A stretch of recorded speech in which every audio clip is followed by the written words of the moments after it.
আজি ৰাতি মোৰ আহাৰ এনেদৰে খাবলৈ লৈছোঁ। ৰুটি দুখন, চিকেন পোৰা, ৰঙালাও চব্জি।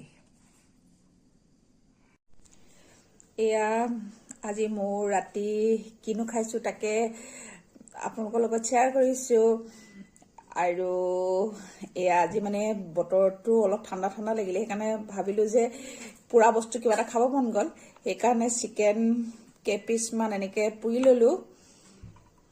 ল'লোঁ আৰু এনেকৈ পিঁয়াজ কাটি ল'লোঁ, জলকীয়া কাটি ল'লোঁ, পুৰি পেলাই আৰু টেঙা চেপি ল'লোঁ ইয়াৰ ওপৰতে এনেদৰে।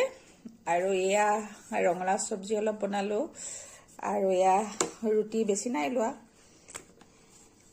দুখন ৰুটি লৈ লৈছোঁ। আৰু ৰাতি মোৰ এনেদৰে থালিখন হৈছে এখন। আৰু এতিয়া